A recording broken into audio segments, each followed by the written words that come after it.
இந்த வீடியோவில் நம்ம எக்ஸசைஸ் 12.2ஓட லாஸ்ட் 2 சம்ஸ் போடுறோம். அதில் 14th சம் வந்து 12th சம் மாதிரியே ட்ரூத் டேபிளை யூஸ் பண்ணாமல் இந்த ரெண்டு ஸ்டேட்மெண்ட்ஸு இதுவும் வந்து லாஜிக்கலி ஈக்குவலண்ட்டுன்னு ப்ரூவ் பண்ண சொல்கிறாங்க. நம்ம வந்து we are not supposed to use truth table. அந்த மாதிரி வரும்போது தான் அந்த லாஸ் ஆஃப் த ஸ்டேட்மெண்ட்ஸ் நம்ம யூஸ் பண்ணுறோம்.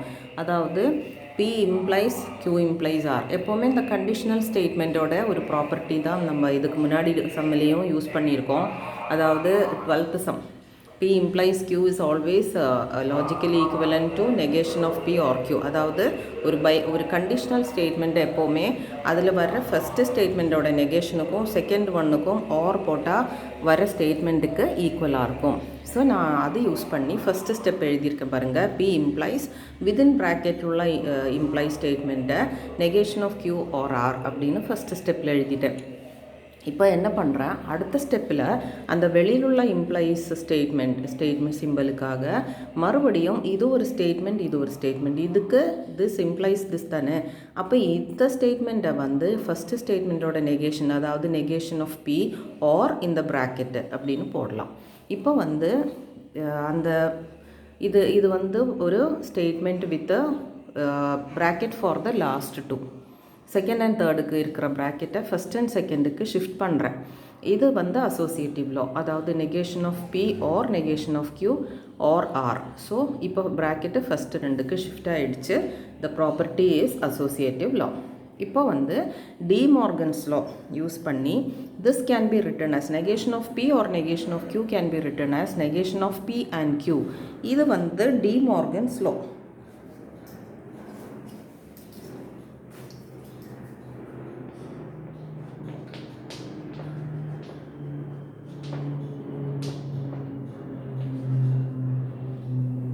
So on the last but one step வந்து by De Morgan's law. And so this implies, இப்போ பாருங்க, ஒரு ஸ்டேட்மெண்ட்டோட நெகேஷன் ஆர் இன்னொரு statement. This is also same as the statement without negation sign implies the second. So இதே மாதிரி negation of P or Q வந்து எதுக்கு logically ஈக்குவலண்ட்டாக இருக்கும்? Negation of P or Q will be equivalent to P implies Q இல்லையா?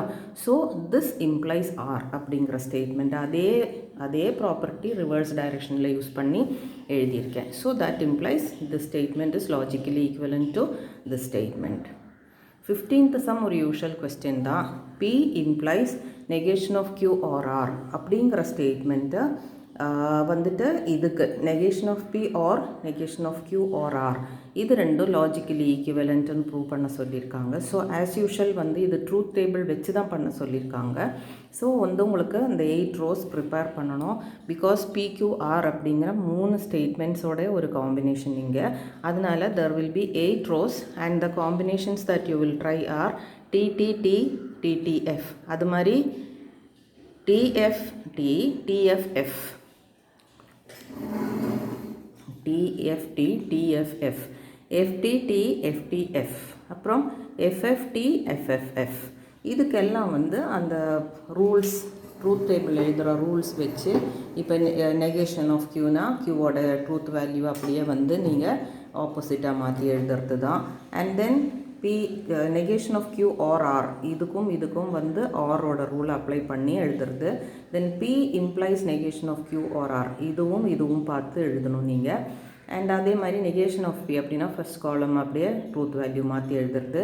Negation of P or negation of Q or R அப்படின்னா வந்து இதுக்கும் வந்து காம்பினேஷன் அப்ளை பண்ணி ரூல் அப்ளை பண்ணி நீங்கள் எழுத போகிறீங்க இதுக்கும்.